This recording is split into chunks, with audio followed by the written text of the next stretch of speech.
Bismillahirrahmanirrahim. Alhamdulillah, wassalatu wassalamu ala man la nabiyya ba'dah. Wa asyhadu an la ilaha illallah wahdahu la syarika lah. Wa asyhadu anna Muhammadan abduhu wa rasuluh. Sallallahu alaihi wa ala alihi wa sahbihi ajma'in. Amma ba'd.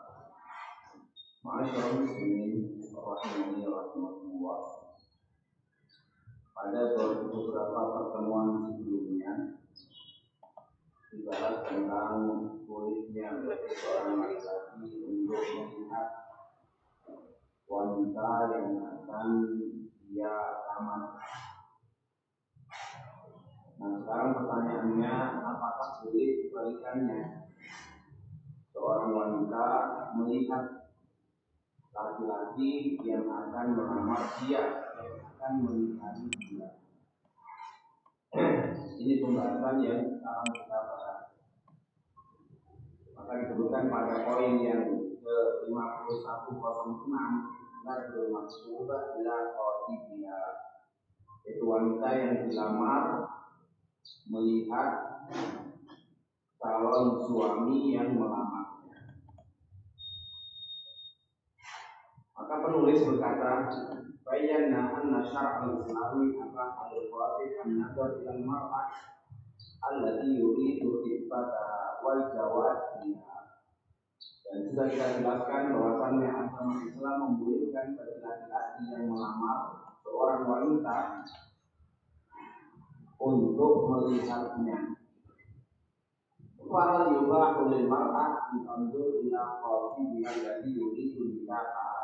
Pertanyaannya, apakah boleh bagi seorang wanita untuk melihat laki-laki yang melamarnya, yang ingin menikahi dia? Sebenarnya masalah ini masalah yang sangat simpel. Artinya, ketika seorang laki-laki melihat dan diperbolehkan untuk melihat wanita yang akan dia lamar, yang akan dia nikahi, ini biasanya otomatis wanita itu juga melihat laki-laki tersebut. Ini yang terjadi biasanya yang terjadi. Akan tetapi dalam kondisi tertentu, mungkin seorang laki-laki itu ingin melihat calon istrinya tanpa sepengetahuan dia.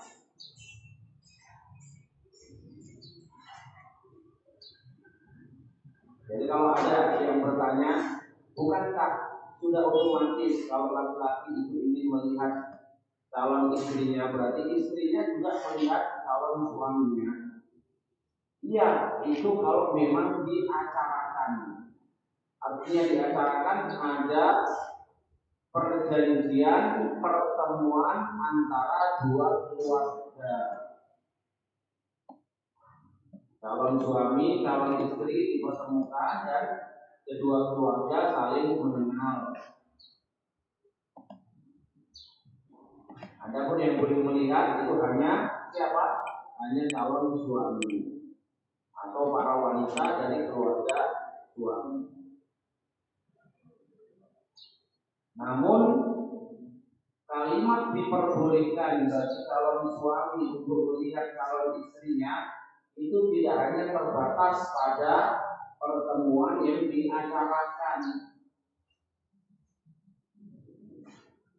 bahkan dia diperbolehkan untuk melihat tanpa sepengetahuan atau seizin wanita itu. Misalnya dia ingin melihat wanita tersebut dari tabiat aslinya, dari sifat aslinya. Dilihat di mana? Ya mungkin dilihat di kebunnya, mungkin dilihat di sekolahnya, atau dilihat ketika bermain.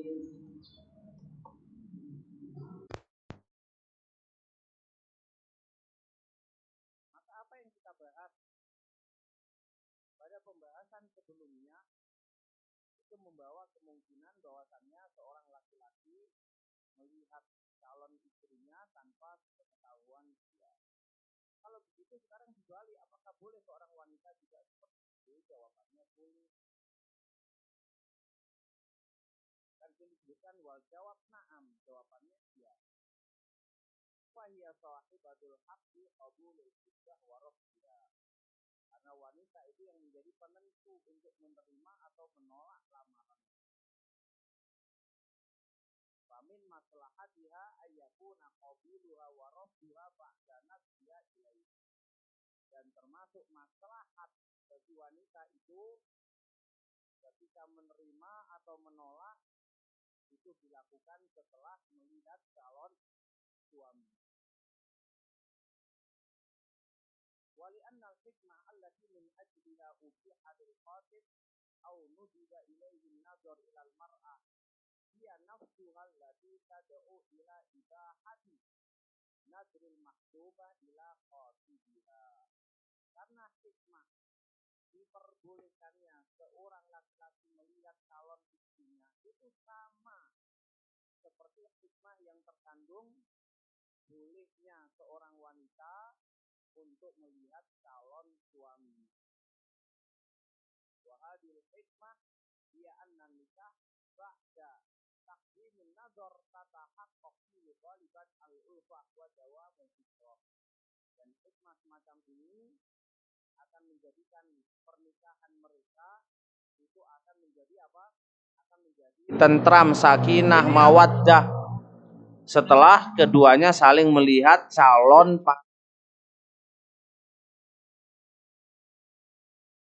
wabitali tatahaqqaq maqasidun nikah min tahsilin nasl wa dawamir rabithah az-zawjiyah.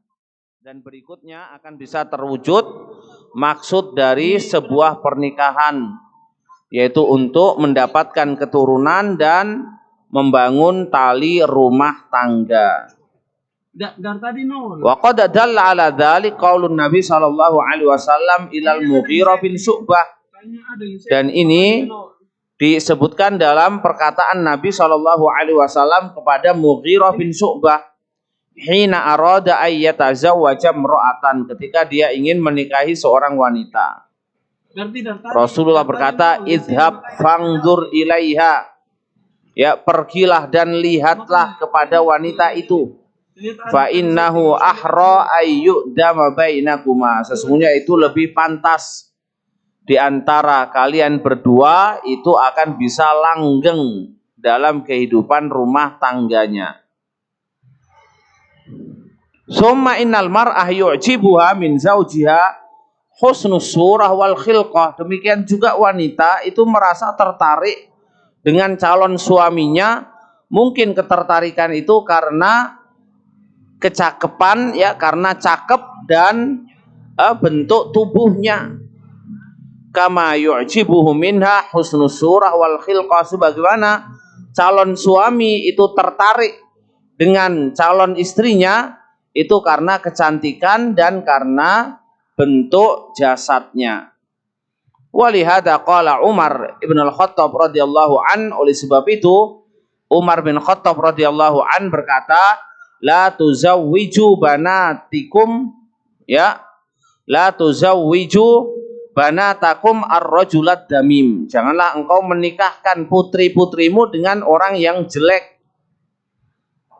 Wa dzakara sahib Kasyafil Qanna anna Ibnul Jauzi qol, Ibnul Jauzi berkata, yustahabbu liman arada ayyuzawwij ibnatahu ayyangdura laha syaban mustahsinas surah wala yuzawwijuha damiman.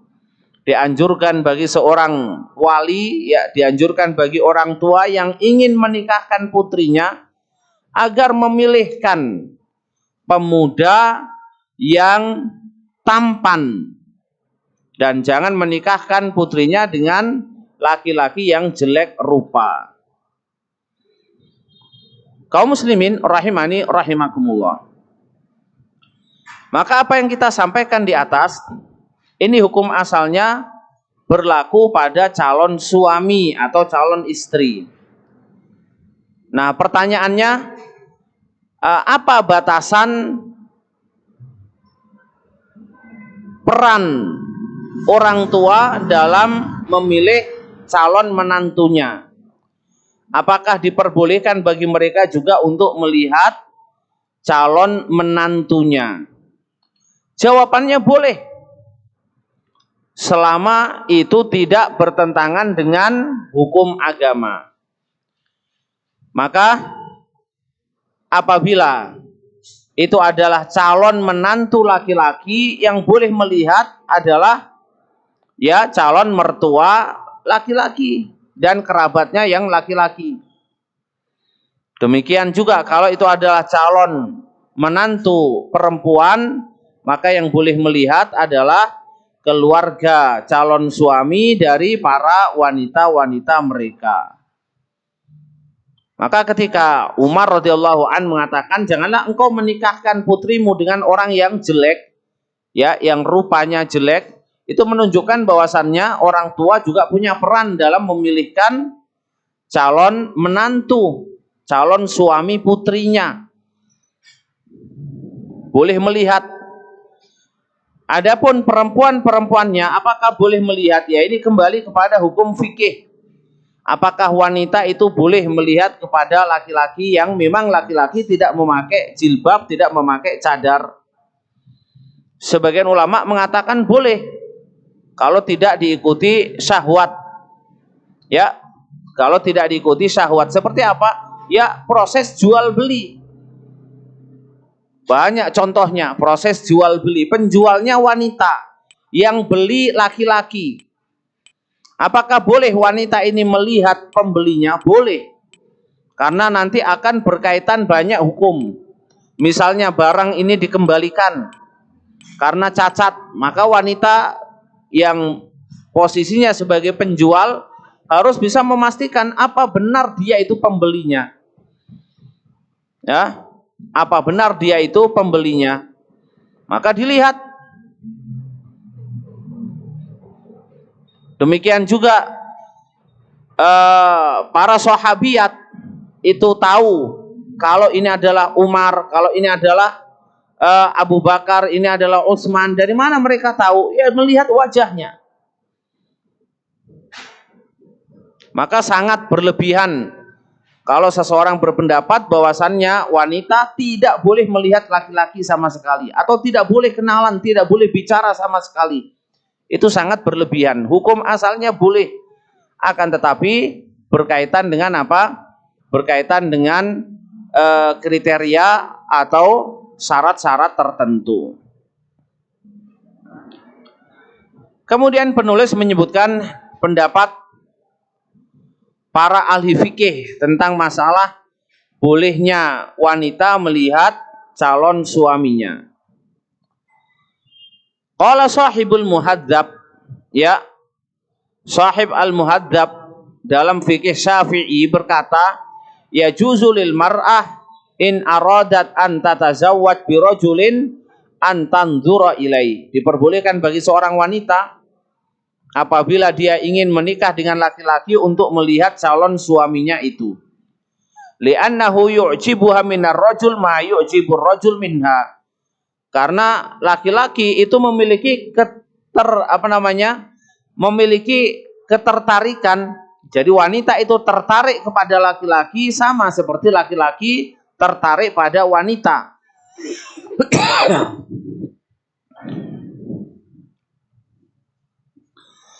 Kemudian dalam madhab Hambali disebutkan wa tangdurul mar'ah ila rajul idza azamat ala nikahiha. Dan wanita boleh melihat laki-laki apabila wanita itu berniat ingin menikahinya.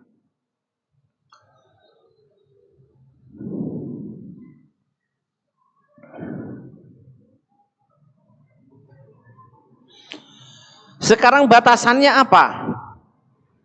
Seorang wanita itu boleh melihat calon suaminya. Apa yang boleh dia lihat? Qala al-faqih as-Sawi al-Maliki, ketika dia berbicara tentang masalah bolehnya wanita melihat calon suaminya, beliau berkata, wa mislur rajul al-mar'ah, Dan seperti laki-laki juga berlaku bagi wanita. Yundab laha nadrul wajah wal kaffain minal khatib. Diperbolehkan bagi seorang wanita untuk melihat wajah calon suaminya dan kedua telapak tangannya. Wa innama udzina lil khatib fi nadril wajh wal yadain. Kenapa? Dikiaskan balik. Karena calon suami itu hanya boleh melihat calon istrinya wajah dan kedua telapak tangannya. Maka tidak dikembalikan kepada aurat. Kalau wanita itu auratnya adalah seluruh badannya kecuali wajah dan kedua telapak tangannya, maka itu saja yang boleh dilihat oleh calon suaminya, wajah dan kedua telapak tangannya. Kalau dia ingin melihat lebih dari itu, diwakilkan kepada ibunya, kepada saudarinya, bibinya. Ya, untuk melihat telinganya, mungkin lehernya. Kemudian ketika laki-laki itu auratnya hanya di antara pusar dan kedua lututnya, bukan berarti wanita boleh melihat dadanya, ya, melihat punggungnya. Hukumnya tetap tidak diperbolehkan.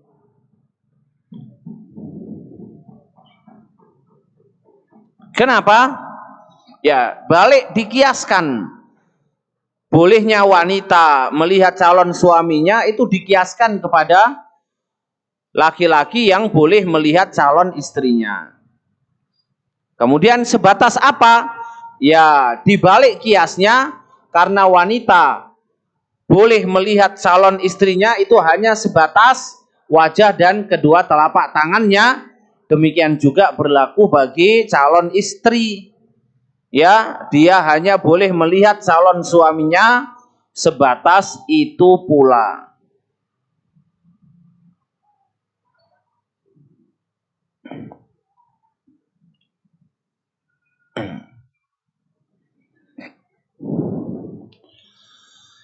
Al-Ustadz Al-Abiyani rahimahullah, dalam madhab Hanafi, beliau menjelaskan, wa kama yajuzu lil khatib nadrul mahtubah, yajuzu lil mahtubah nadrul khatib aidan lima dzukira. Sebagaimana calon suami boleh melihat calon istrinya, demikian juga calon istri boleh melihat calon suaminya, seperti yang sudah dijelaskan. Bal hiya aula minhu bil hukmi, bahkan bolehnya wanita melihat calon suaminya itu lebih utama. Ya, hukumnya lebih utama. Kenapa? Li'annaha idza lam tuhsin fi ainihi yumkinuhu talaquha. Karena apabila wanita tersebut tidak bisa berbuat baik di hadapan suaminya nanti, mungkin akan ditalak. Wa idza lam yahsun atau lam yuhsin huwa fi ainiha, tapi sebaliknya, kalau suami itu tidak bisa berbuat baik di hadapan istrinya, fala yumkinuha mufaraqatuha, istri tidak bisa menceraikan suaminya. Maka penentu dan yang paling menanggung resiko sebenarnya adalah wanita. Karena kalau ada sesuatu yang tidak disuka setelah menikah, bagi laki-laki boleh menceraikan istrinya, tapi bagi istri kalau tidak suka suaminya, tidak bisa dia menceraikan suaminya. Maka dengan demikian, seorang wanita boleh melihat calon suaminya, yang mungkin tidak hanya melihat secara jasadnya, tapi akhlaknya, adabnya, itu akan sangat menentukan bagi wanita tersebut untuk menerima atau menolak.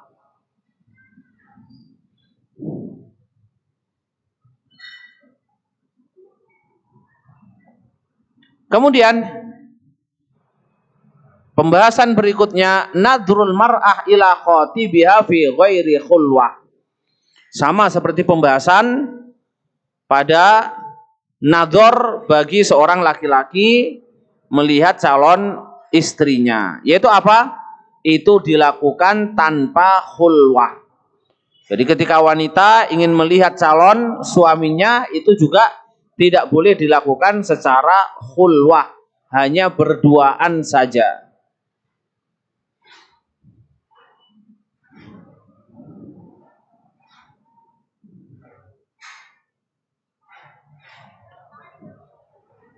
Kaum muslimin rahimani rahimakumullah.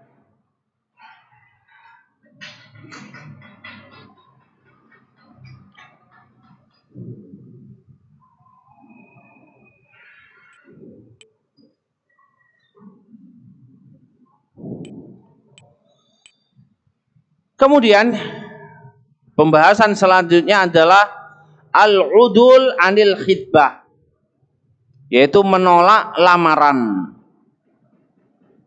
Ya, atau dengan kata lain membatalkan lamaran. Lamaran yang tadinya sudah diterima, sudah disetujui, kemudian setelah itu dibatalkan. Apa hukumnya? Maka penulis berkata al-khitbah wa'dun bizawaj walaysat aqda zawajin. Jadi melamar itu hanya janji akan dinikahkan. Dan itu bukan akad nikah. Wa ala hadza, maka berdasarkan ini falikullin minal khatib wal maktubah al-udul anil khitbah. Maka boleh bagi calon suami ataupun calon istri untuk membatalkan proses pernikahan, yaitu untuk membatalkan proses lamaran. Wa in kana muqtadal wafa bil wa'di yaqdi bi adamil udul illa li daruratin aw li sababin syar'iyyin. Walaupun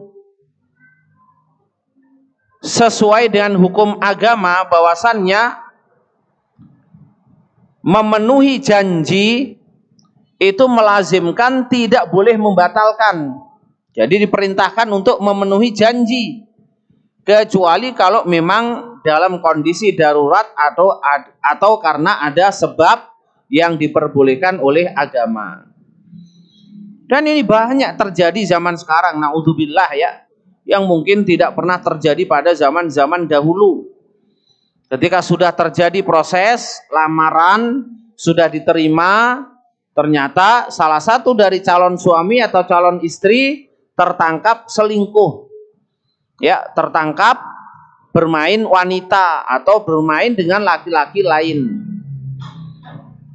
Berarti ini sudah apa? Ada sebab syar'i. Diperbolehkan untuk dibatalkan? Iya boleh. Bahkan wajib dibatalkan. Karena Allah Subhanahu wa taala menyebutkan dalam Al-Qur'an bolehnya menikahi wanita itu dengan satu syarat yang sangat penting, yaitu apa? Muhsanat. Wanita itu adalah wanita yang muhsanat, yang bisa menjaga kehormatan diri.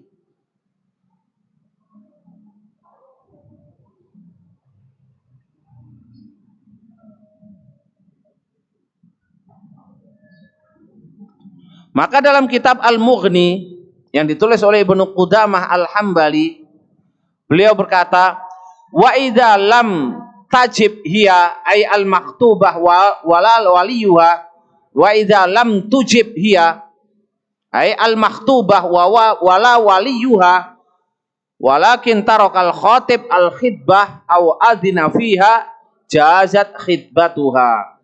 Kalau memang wanita itu tidak memberikan jawaban atau walinya tidak memberikan jawaban, akan tetapi membiarkan orang yang melamar tanpa jawaban, ya,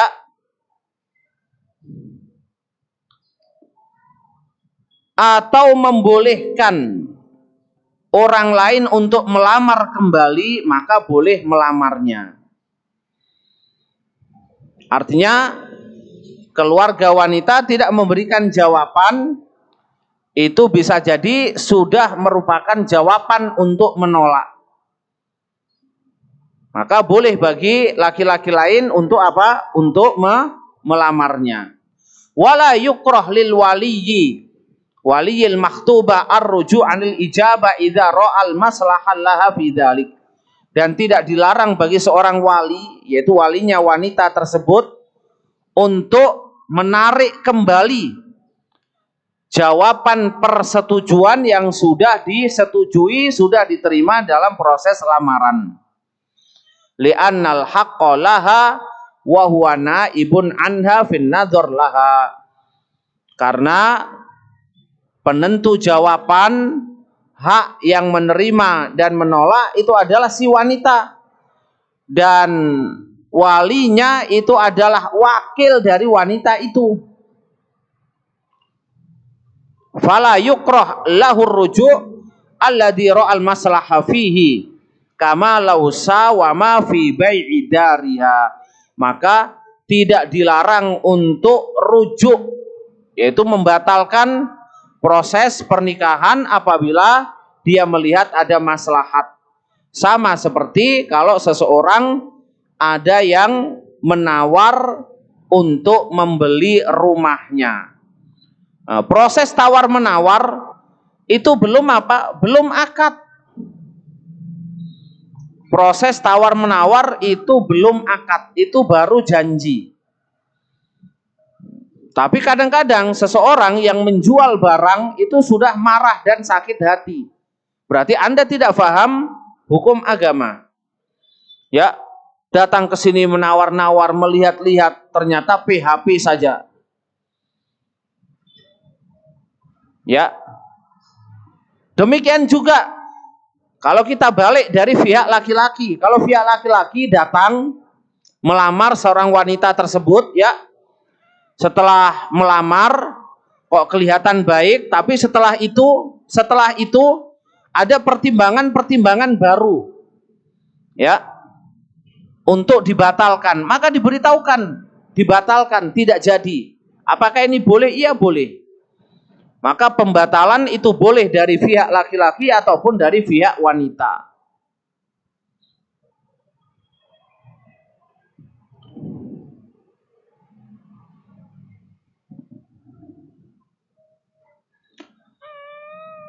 Apa kewajiban bagi orang yang membatalkan proses lamaran? Jadi proses lamaran bukan ingin melamar, tapi proses lamaran maksudnya adalah lamaran yang sudah diterima kemudian dibatalkan. Apa konsekuensinya? Ya, di sini para ulama menyebut, dalam mazhab Hanafi disebutkan, idza kana al-khatib qad a'ta lil maktubah aw li walihi syai'an minal mal ala tibari annahu mahrun aw minal mahr fa innal khatib yastahiquhu wa yastaridduhu in kana qa'iman aw yastariddu qimatahu in kana halikan aw mustahlakan. Ya, apabila calon suami ini sudah memberikan sesuatu kepada calon istrinya yang itu dianggap sebagai mahar atau sebagian dari maharnya, apabila ada pembatalan, maka calon suami berhak mengambil kembali apa yang pernah dia berikan. Dia mengambil barang yang sama kalau barangnya masih ada, atau meminta seharga itu kalau itu adalah barang yang habis pakai. Kaum muslimin rahimani rahimakumullah. Tentu ini dikembalikan kepada adat. Ya, ini dikembalikan kepada adat.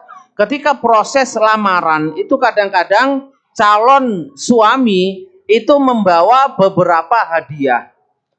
Nah, membawa beberapa hadiah. Ada yang dibawa. Di situ ada kue, ya, ada makanan, ada buah-buahan.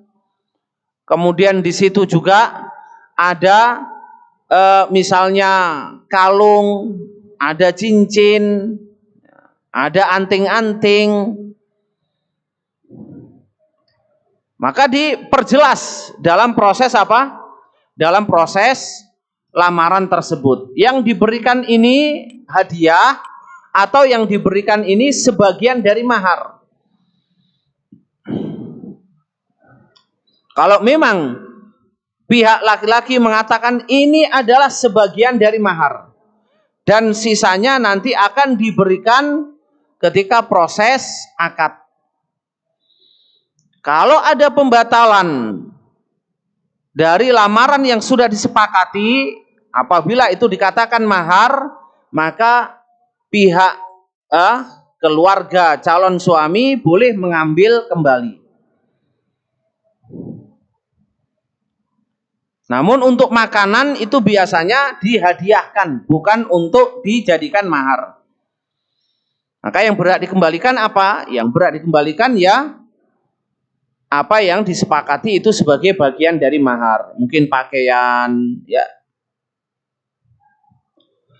Maka dikatakan amal hadaya allati a'tahal khatib lil mahtubah falahul haqqu fi istirdadiha in kanat maujudah. Wa in kanat halikah au mustahlakah falaysa lahu istirdadu qimatiha au mithliha. Wa hadha madhabul Hanafiyah.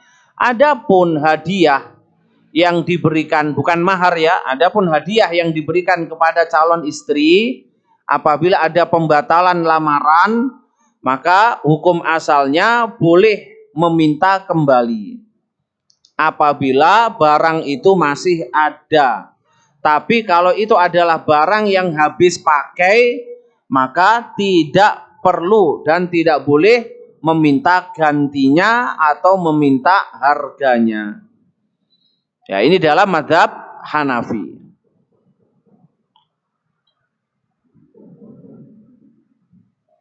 Maka disebutkan dalam kitab Ad-Dur Al-Mukhtarah dalam fikih Hanafiyah, khataba binta rajulin wa ba'atha ilaiha asya wa lam yuzawwijha abuha. Ada seseorang itu melamar putri orang lain. Jadi ada seorang laki-laki itu melamar putri orang lain. Dan ketika dia melamar itu membawa banyak hadiah, membawa banyak hal. Tapi ternyata ayahnya tidak mau menikahkannya. Maka jawabannya, fama ba'atsa lil mahr yastariddu ainahu qa'iman. Adapun yang diberikan itu adalah sebagian dari mahar, maka laki-laki calon suaminya berhak untuk minta dikembalikan dengan barang yang sama. Wa in taghayyara bil isti'mal, walaupun berubah karena sudah dipakai.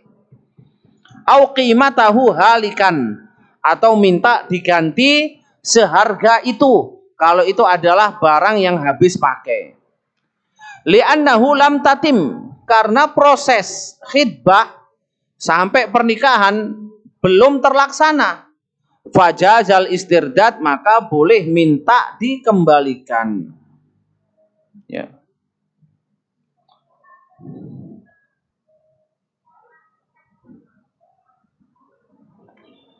Adapun dalam mazhab Maliki, ya, adapun dalam mazhab Maliki ada perincian.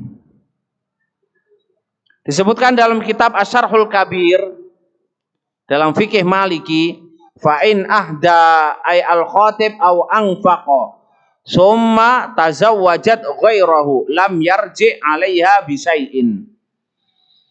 Apabila ada seseorang melamar, ya, sudah memberikan sebagian harta, ternyata wanita ini menikah dengan orang lain, maka laki-laki pertama tidak berhak untuk mengambil kembali apa yang sudah dia berikan.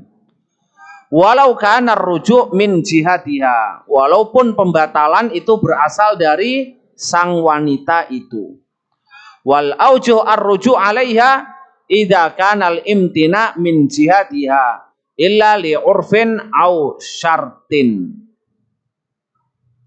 Wal aujuh Dan pendapat yang paling rajih ya ar-ruju' 'alaiha. Pendapat yang paling rajih kalau pembatalan itu berasal dari pihak wanita, maka calon suami boleh mengambil kembali. Ini perinciannya. Tapi kalau pembatalan itu berasal dari sang laki-laki atau keluarga laki-laki, maka tidak berhak untuk mengambil kembali.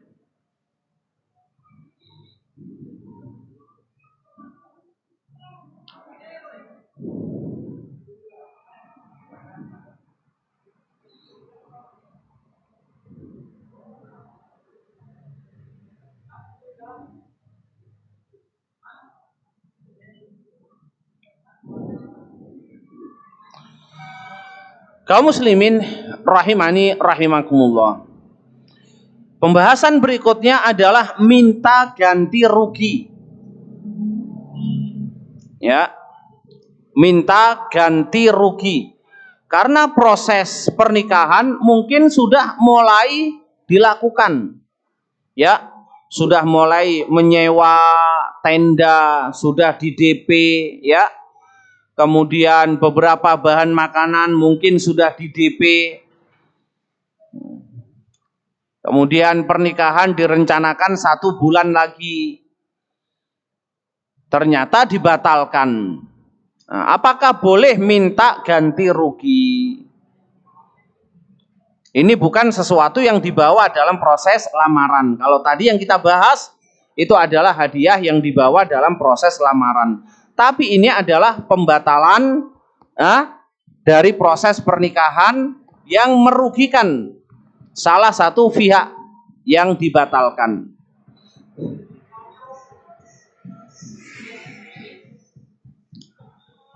Maka penulis berkata, wa idza raja al-khatib awil makhtubah anil khitbah wa da'a tarful akhar annahu tadarrara bihadar ruju' fahallahu ayyatlubat ta'wid minar raji' anil khitbah.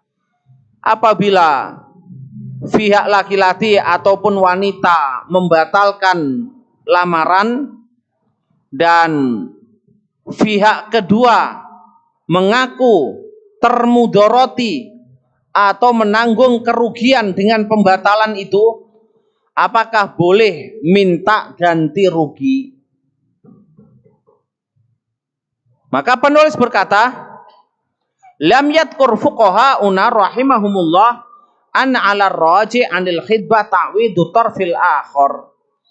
Para ahli fikih madhab kami atau ulama-ulama kami tidak ada yang menyebutkan kalau orang yang membatalkan itu harus mengganti seluruh kerugian yang ditanggung oleh pihak kedua.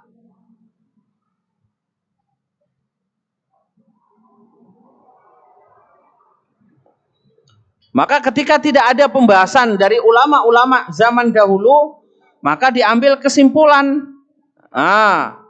Wa makna dzalik annahum la yarawna tartiba ayya ta'widin 'ala raji' 'anil khitbah. Berarti artinya para ulama itu tidak berpendapat wajibnya ganti rugi yang harus diberikan kepada pihak kedua yang merasa dirugikan. Jadi kalau itu memang tidak dibahas, berarti hukum asalnya tidak ada kewajiban untuk ganti rugi. Wal waqi' anna suqutal fuqaha an hadhil mas'alah wa adam itharatiha wa ba'thiha li'annal khitbah wa'dun bizawat wa raqbatun fi. Dan kenyataannya bahwasannya diamnya para ulama fikih tidak membahas masalah ini, ya, tidak membahas dan tidak mencantumkan dalam kitab-kitab mereka. Alasannya apa? Karena melamar itu hanya janji untuk dinikahkan dan ada keinginan untuk menikahkan. Walaysat hiya aqdan lizawad, dan itu bukan akad. Fala takunu mulzimah li sahibiha. Maka tidak ada satu kewajiban pun yang harus dilakukan oleh apa? oleh salah satu dari kedua belah pihak. Wa bittali yakunu lahul haq birruju' anha. Berikutnya dia boleh untuk membatalkannya. Wa man istamala haqqahu fala dhamana alaihi. Kalau itu memang sudah hak dia, maka barang siapa yang menggunakan haknya, tidak ada jaminan yang harus dia berikan. Tidak ada ganti rugi yang harus dia berikan.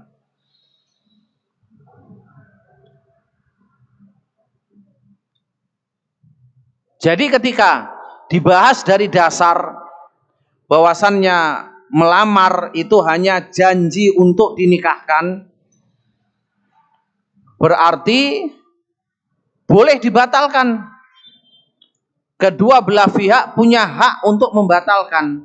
Kalau itu memang hak dari masing-masing kedua belah pihak, maka ketika salah satu di antara mereka berdua menggunakan haknya, mengambil haknya, maka konsekuensinya ya tidak ada kewajiban yang harus dia tanggung.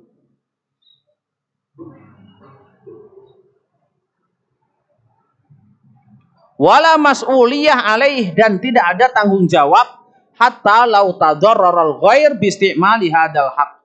Walaupun pihak kedua termudoroti atau merasa dirugikan dengan pengambilan penggunaan hak itu.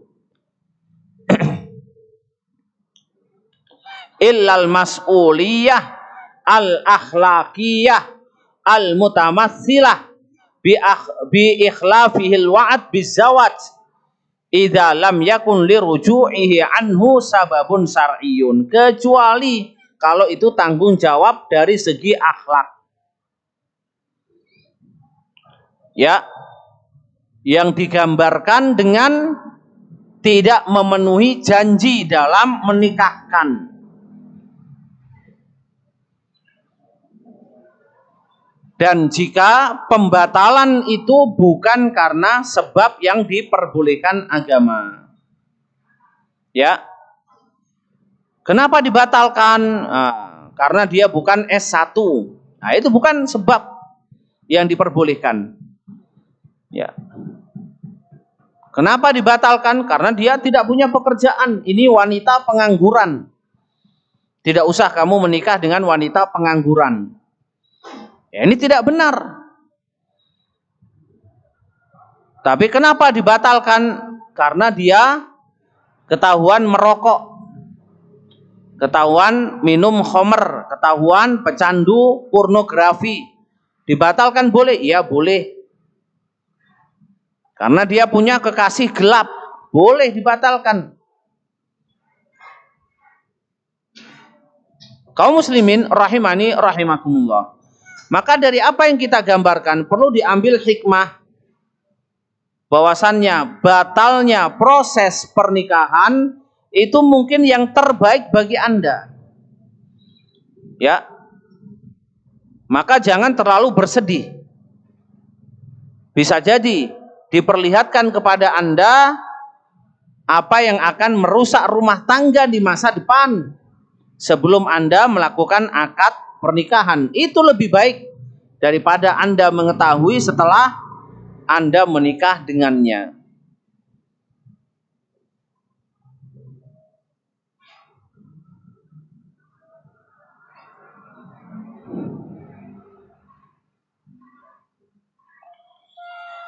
Maka di sini penulis memberikan kesimpulan, ya, ar-ruju' anil khidbah yajuz wal jawaz asy-syar'i yunafi ad-dhaman. Maka membatalkan khidbah itu hukum asalnya boleh.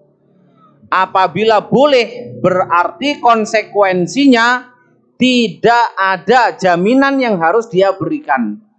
Tidak ada ganti rugi yang harus dia berikan. Akan tapi dari segi akhlak, ya, ini berbeda. Kalau seseorang mengatakan dari segi adab, akhlak, hidup bertetangga, sesama muslim, dan yang lainnya, itu pembahasan yang berbeda. Maka kalau kita katakan dari segi adab dan akhlak, kita mengatakan lebih baik.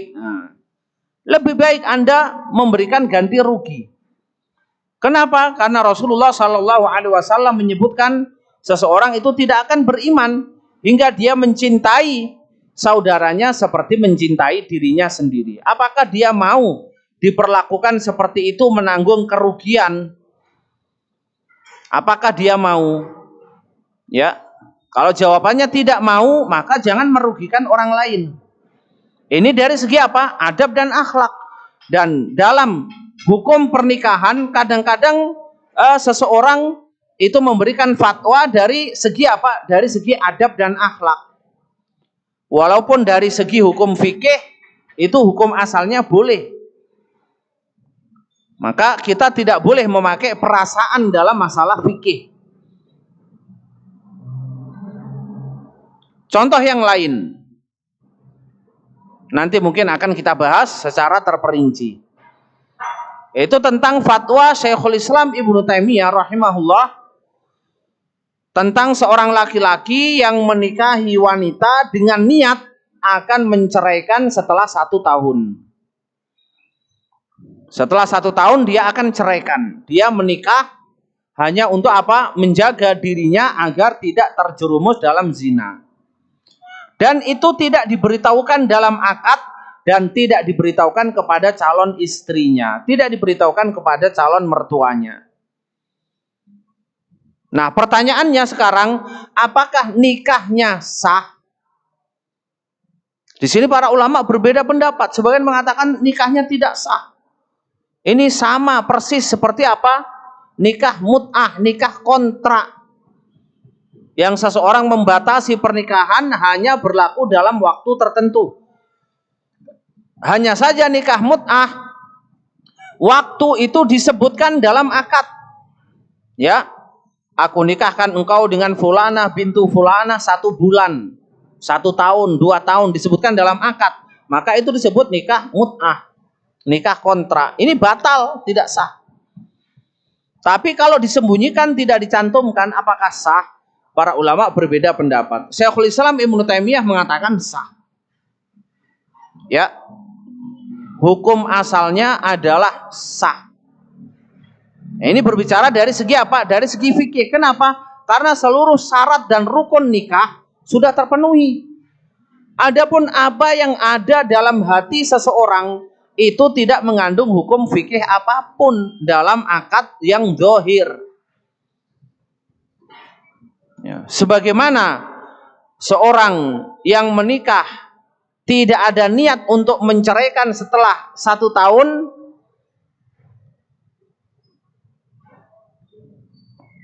tapi ternyata dia menceraikan sebelum 1 tahun. Bisa terjadi apa tidak? Bisa terjadi.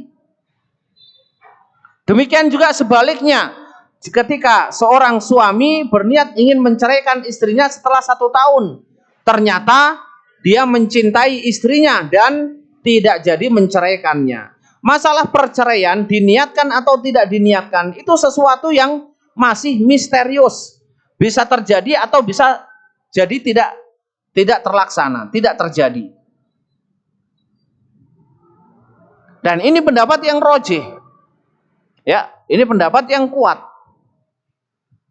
Namun Ibnu Utsaimin rahimahullah membahas dari segi akhlak.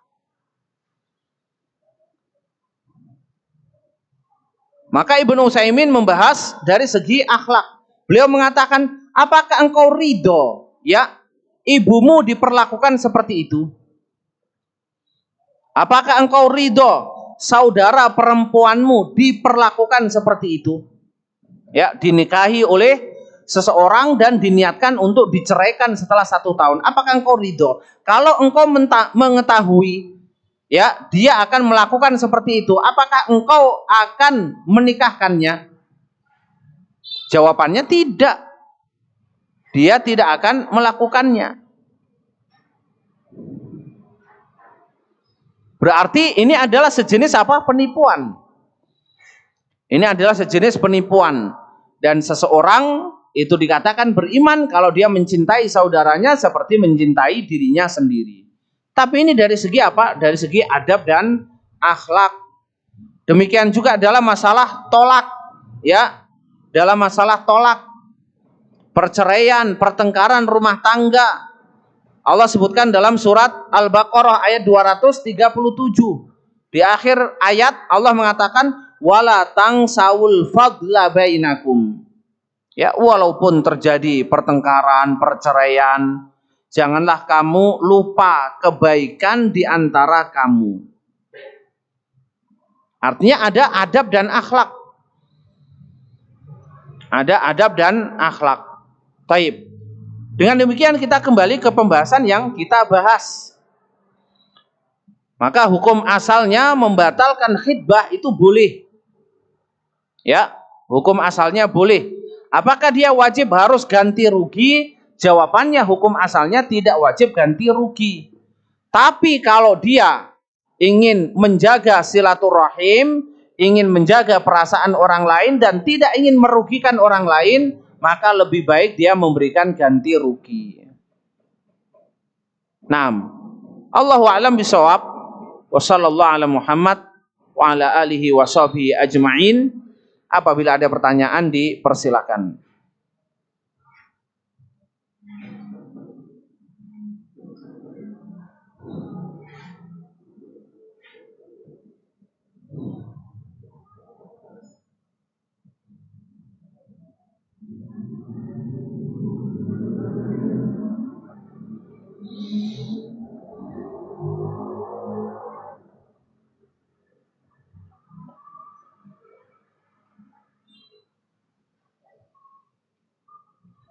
Baik, di sini ada pertanyaan, bagaimana jika nadzor dilakukan tanpa mahram, hanya ditemani teman atau pengurus wanita, karena khawatir tidak jadi, karena orang tua masih awam.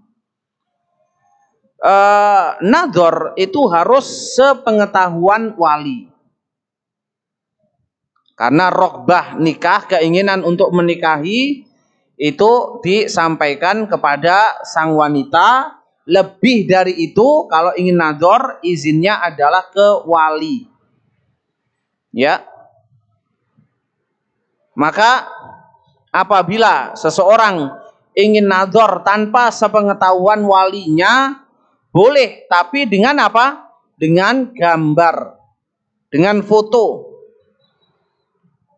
Itu pun harus diberitahukan, dilihat, habis itu dihapus. Ya, diwakilkan lah ya. Diwakilkan kepada siapa untuk diperlihatkan, setelah diperlihatkan kemudian dihapus. Nah, bagaimana dengan video call? Nah, video call ini kan tidak ada khulwah ya. Dikatakan khulwah itu kalau dalam satu tempat itu dikatakan khulwah. Kalau video call itu boleh apa tidak? Saya ingin menikah. Allahu a'lam bishawab. Kita melihat kepada sadud dara'i, kita melihat kepada penutup pintu mafsadah. Karena banyaknya laki-laki yang hanya memberikan PHP, ya, pemberi harapan palsu, hanya ingin berkenalan, hanya ingin bersenang-senang, dan juga untuk menjaga hati para wanita. Maka dengan demikian hukumnya apa? Tidak diperbolehkan, tetap harus izin orang tua.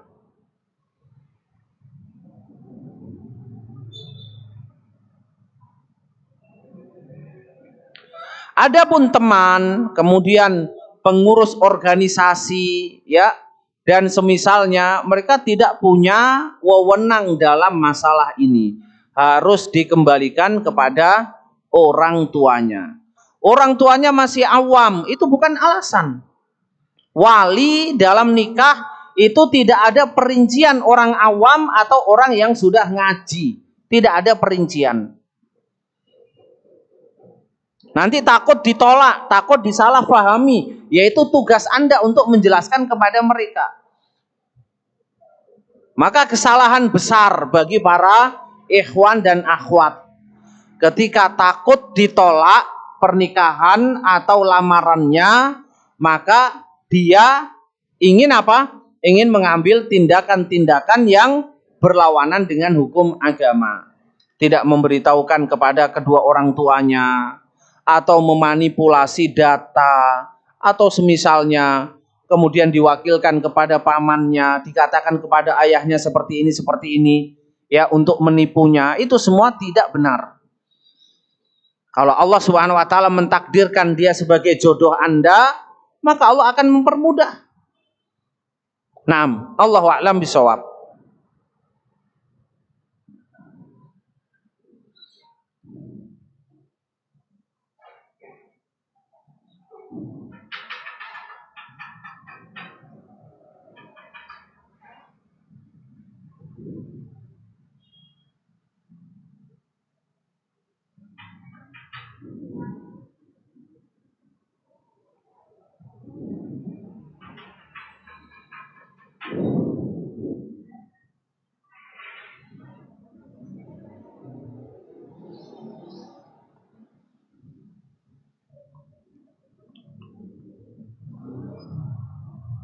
Saya kira tidak ada pertanyaan lain. Maka kita cukupkan sekian. Wassallallahu ala Muhammad wa ala alihi wa sahbihi ajma'in. يا بني لا تشرك بالله إن الشرك لظلم عظيم